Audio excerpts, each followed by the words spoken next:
In this video, we're going to paint some Star Wars Rebels. A long time ago, in a galaxy far, far away, I bought this starter set for my son and I one Christmas. I opened it up on the day and was so disappointed by the quality of the resiny, horrible Stormtrooper models that I put it back away and didn't touch it again. But fast forward to today, and with new versions of this game due to come out anytime soon with new rules and such like, we thought we'd give it another go. So I have assembled some Rebels. And these, thankfully, were proper plastic kits and went together like proper plastic kits should. And wanting to get these guys done as quickly as possible, I figured we'd give it the old slapchop method. So I'm going to spray these guys brown, and then we're going to dry brush them up with some Wraithbone or cream, and then follow that with some white, and then we're going to whack on them some contrast paints and see how we go. So that is where we're at today. A little bit of a different change of pace from recent stuff, but bearing in mind that when Star Wars very first came out, I was 7. That was 1977. And you can probably imagine it had quite an effect on my little brain at that time. So I've always been a fan of Star Wars, certainly the first 3 movies. The second 3, okay in places. And some of the series since have been entertaining, I've enjoyed. So it's definitely got some legs, this setting, and as a miniatures game, I think it's definitely got some chance to give it a good whirl. So that's where we are about at the moment. So we're going to get some forces painted up and hopefully bring you some battle reports too. So stay with us. First thing is to spray the models with a primer spray. Here I'm using Army Painter Leather Brown.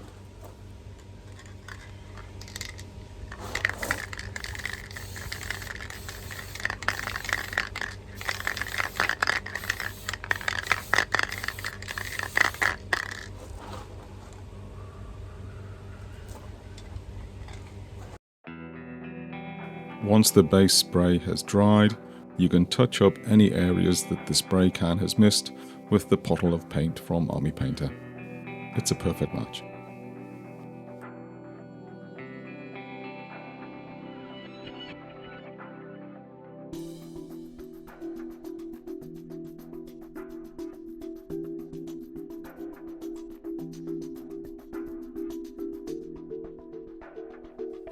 Just use any old brush you have for this.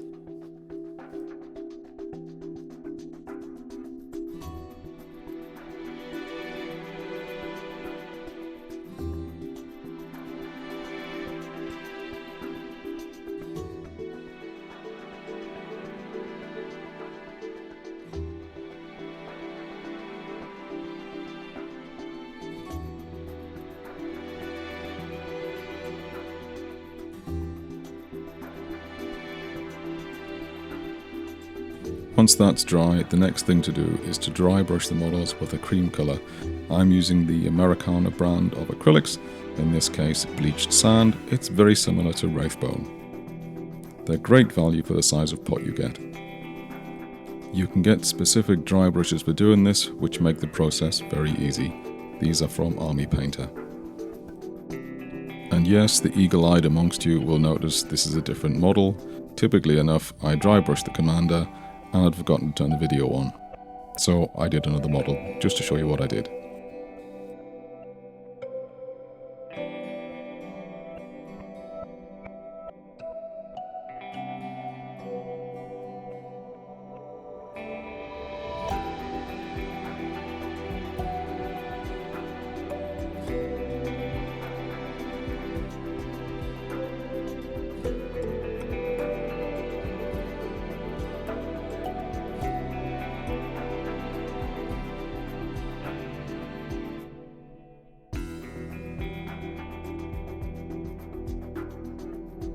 I then switched to an old, smaller brush which would just fit into all the nooks and crannies that the larger dry brush wouldn't fit into.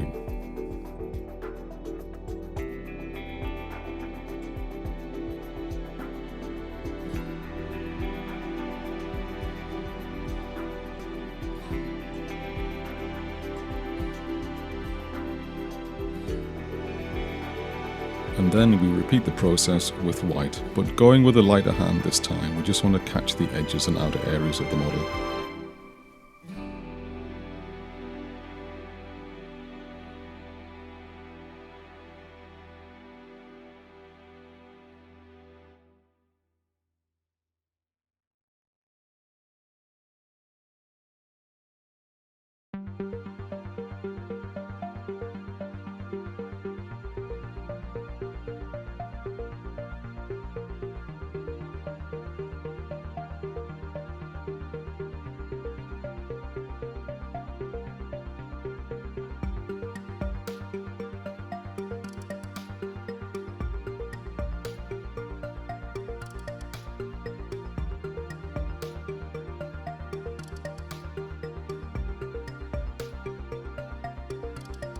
Now we're going to use contrast black Templar.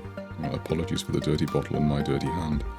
We're going to use this to paint the gun, the boots, his binoculars, and also the visor on top of his cap.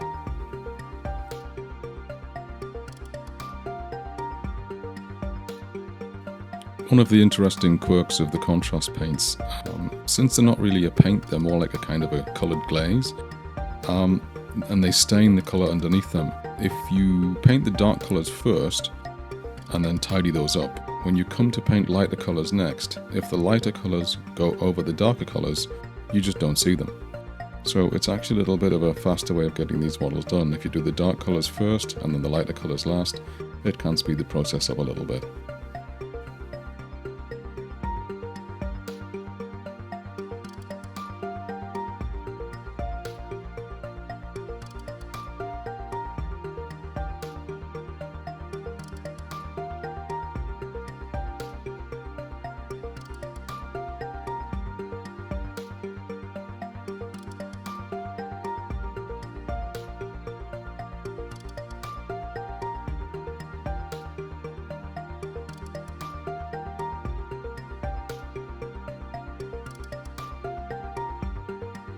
We also did the belt buckle in black too, and this is a good base for silver paints like Lead Belcher.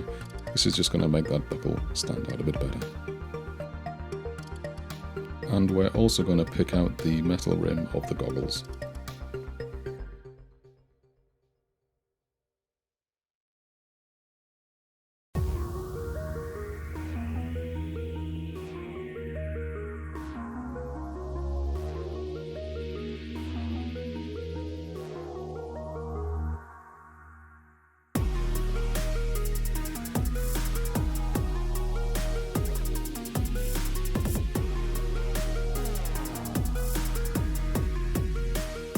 Next we're going to use contrast Gore Grunter for the trousers.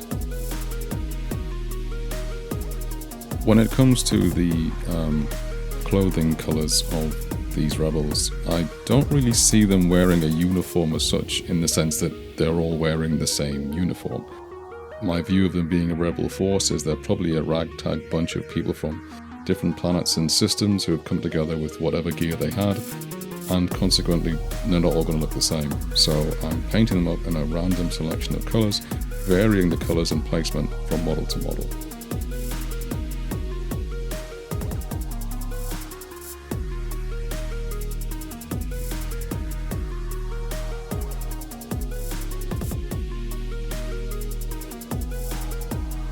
Now switching to contrast Creed Camo for his, what would you call it? Top, t-shirt, shirt, whatever.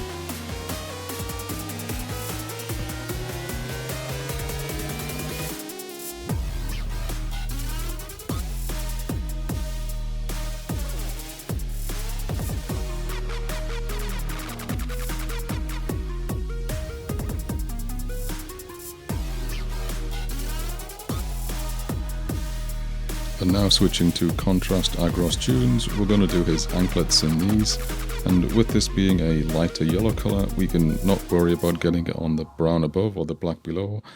As said before, you won't see it.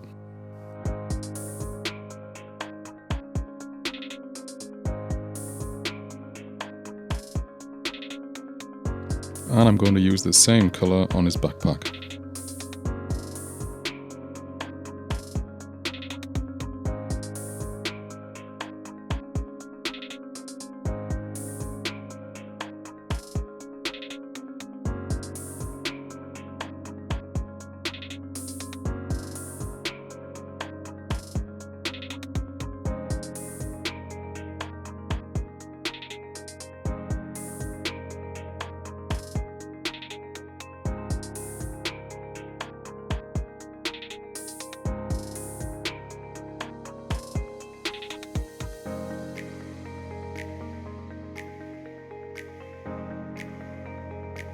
On the Trooper model, we're going to go to Basilicanum Grey and we're going to do his radio pack in this.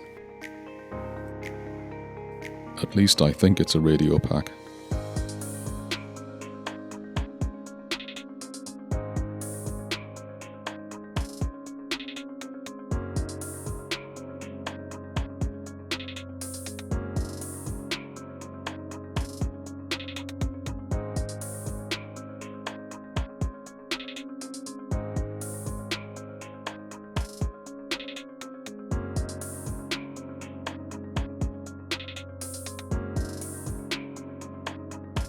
Here I'm just going back to the bleached sand colour, and I'm going to thin this down a little bit and just use it to touch up some of where the contrast paint has gone, where I don't want it.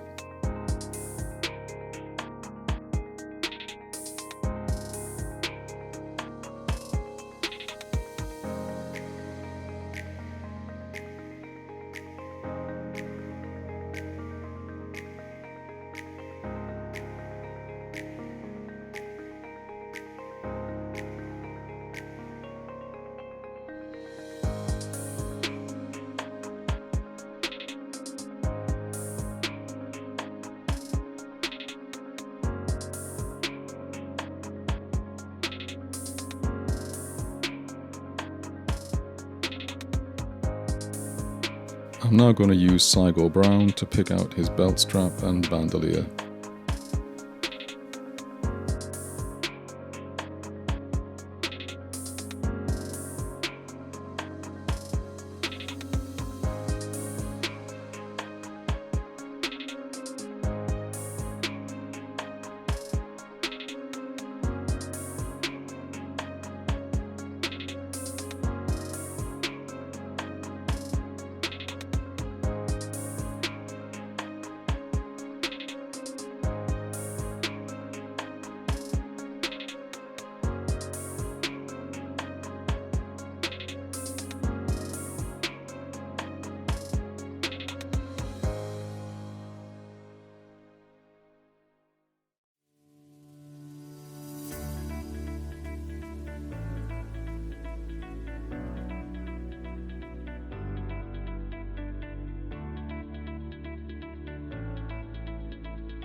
I'm now going to use Dark Angel's Green to do the commander's jacket and also the trousers of the trooper.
Snakebite leather next for the cap.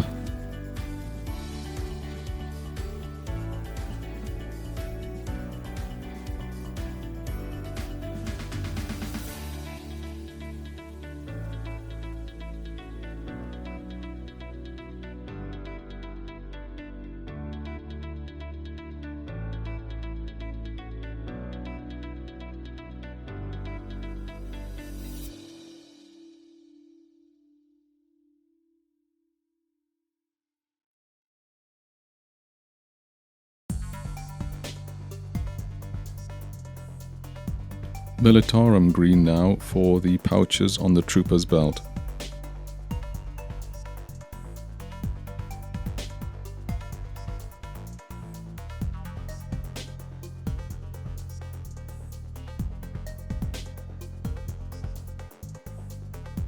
I also decided to do his cap in the same Militarum green.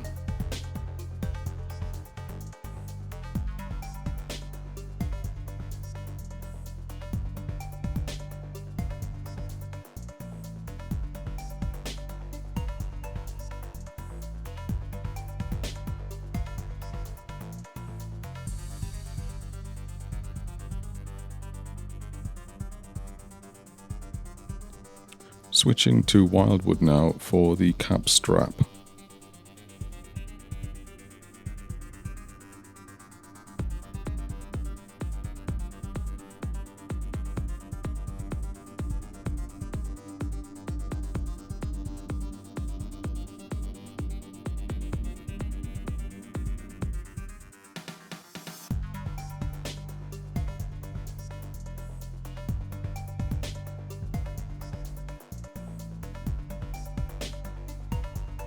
And just to mix things up, Gore Grunter for the trooper's cap strap.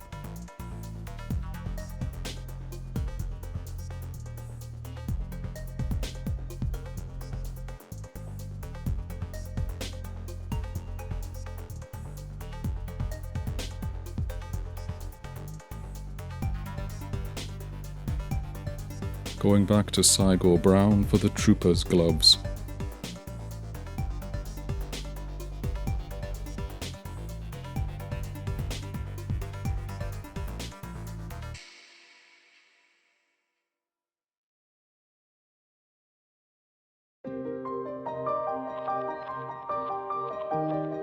Back to Snakebite leather for the trooper's tunic top.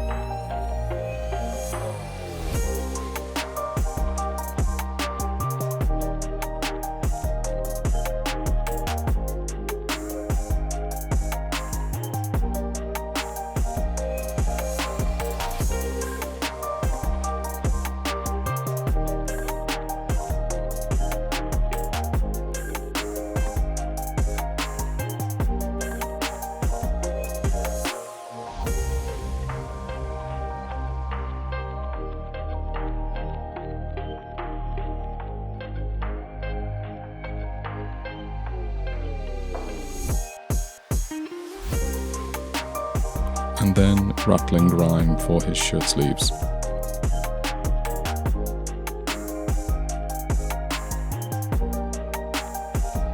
I'm basically sticking to a camo pattern which comprises shades of green, brown and grey.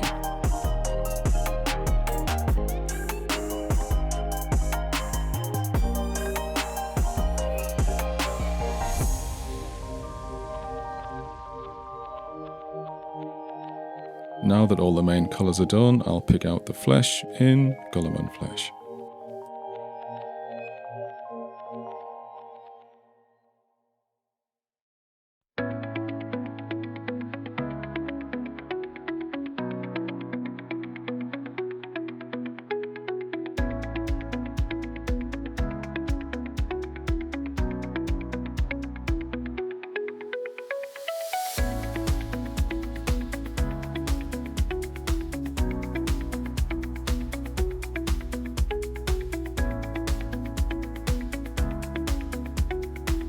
we're going to tone down the belt buckle with a little bit of Nuln Oil.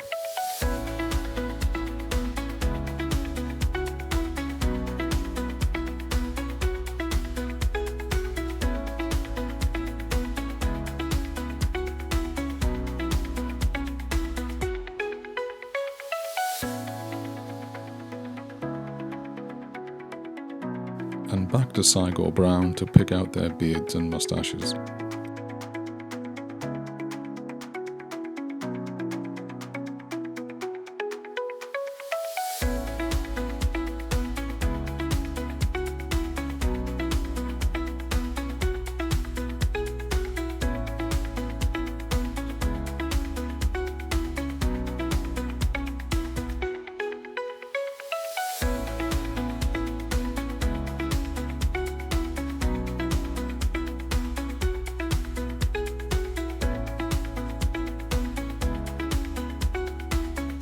And for me, that completes the basic paint job on the models themselves.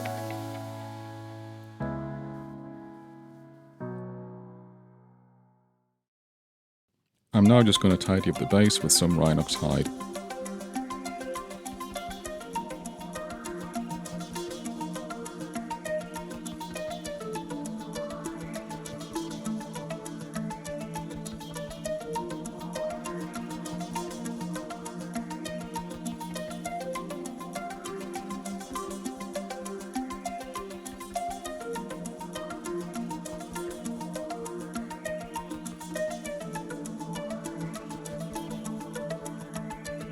As said before, because contrast paint isn't really a paint, it's a glaze, it can easily rub off with handling, so it's important to varnish your models. I always go gloss varnish first for its protective properties, and it's easier to apply that with an aerosol can. Again, done outside, so you're not getting spray inside the house and smells and getting your significant other upset with the pond.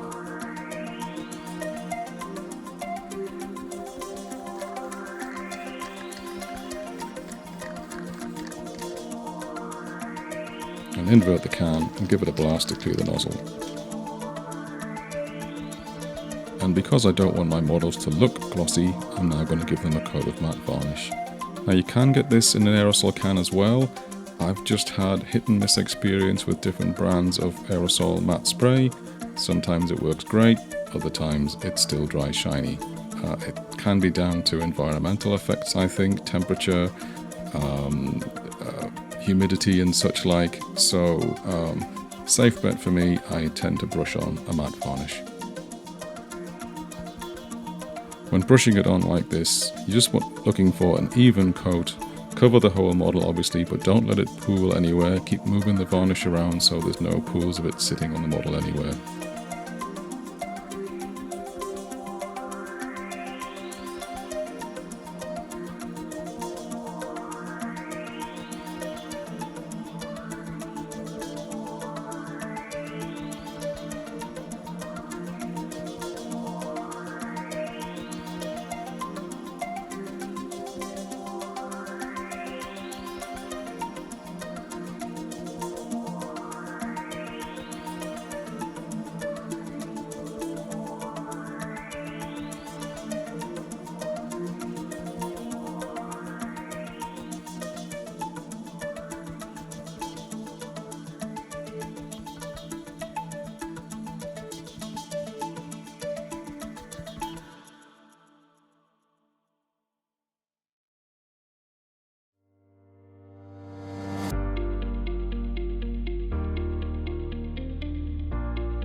Once the varnish is dried, it's onto basing, and for quickness and speed I like to use a base medium like this. It's kind of a textured paint basically, and you just apply it with a spatula. Get it on the model as best you can, obviously not getting it on the model itself, but on the model's base. You can get the majority of it on with a spatula tool. but once you get it next to the model's feet, I tend to switch to an old brush that's just been moistened in water, and it just helps move the material around to get it where you want to without it clogging up a good brush and without without getting it on the model itself as well.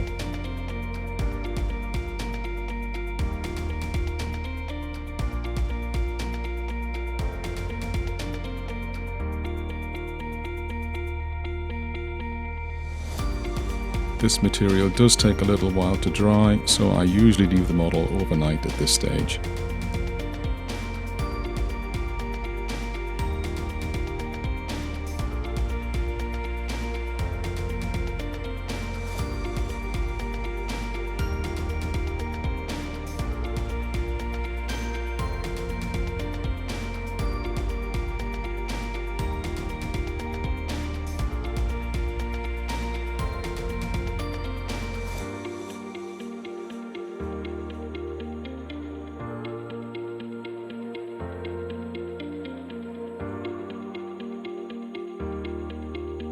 Once that's dried, we're then going to add some grass effects, and I'm going to use an adhesive which is PVA glue or basing glue, white glue, call it what you will.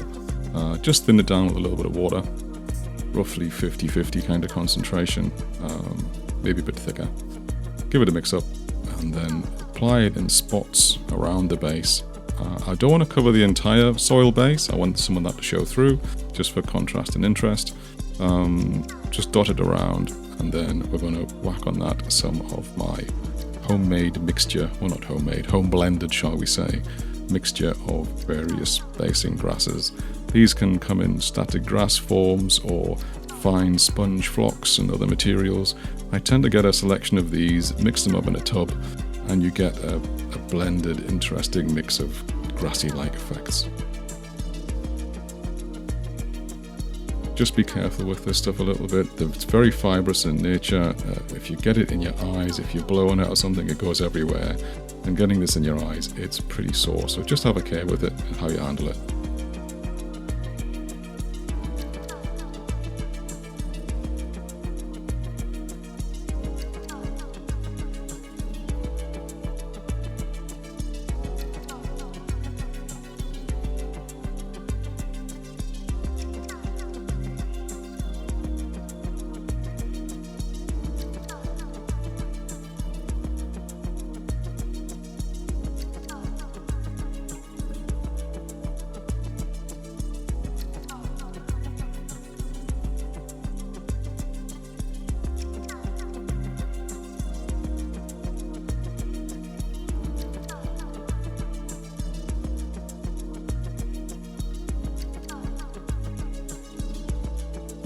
Once the glue is dotted on, we're then going to put the flock material on top, and here I put it on quite thick and then use a paintbrush handle just to press it down. By putting it on thick, it means that you've definitely got flock between the paintbrush handle and the glue, and you're not going to lift the flock off onto the paintbrush and get glue in a real mess. So yeah, a nice thick layer, push it into place, and then just tap off the excess and then put it aside to dry.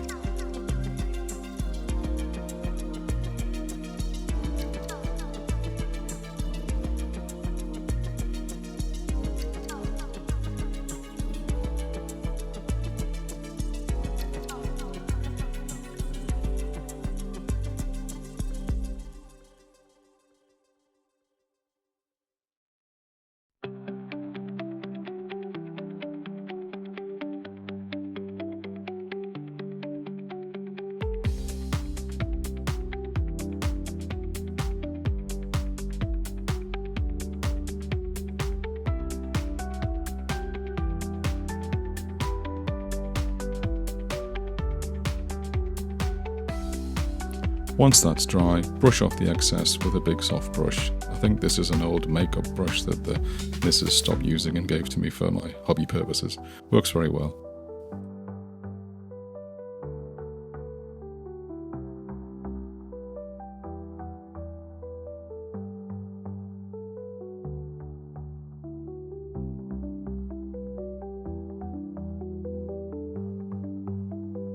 Once that's done, I'm just going to use a little bit of Rhinox hide again, just to tidy up the edge of the bases and get rid of that glossy shine.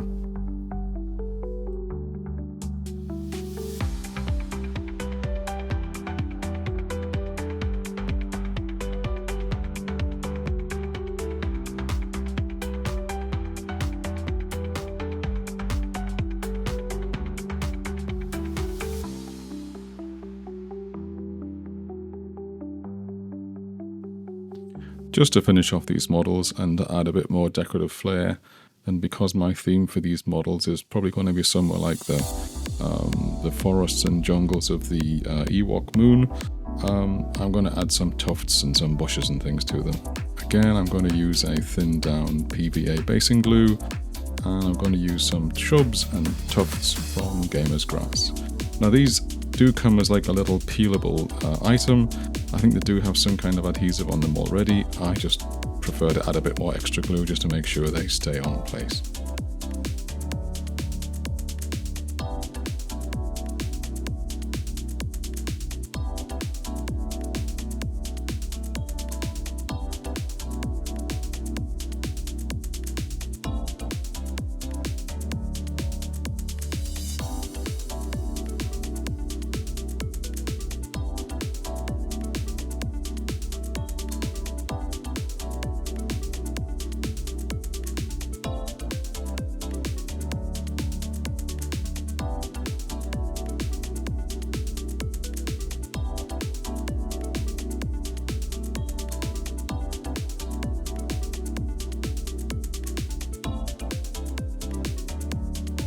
Using a pair of tweezers, pop them into place and then press down firmly with them to make sure they stay where you want them.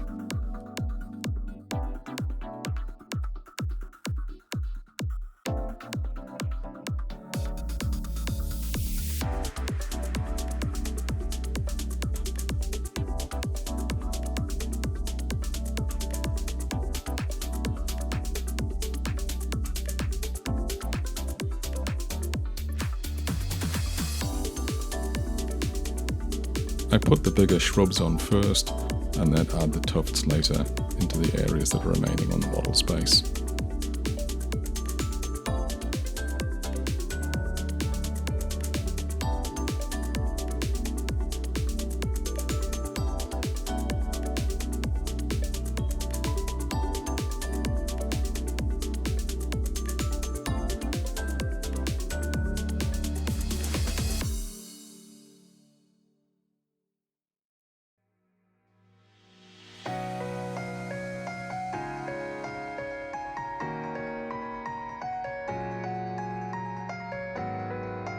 Now of the tufts that I have, I'm going to put one of each colour on each base, again just for variety and to mix it up.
And there you go, quick and easy Star Wars Rebels, ready to take on the might of the Empire. I hope you've enjoyed this video and found it useful and instructive and perhaps inspiring. Please like, share and subscribe. We'd love to see you come back and watch some more videos, and hopefully we'll have a battle report for you in the not too distant future. I do have a bunch of stormtroopers I need to paint up.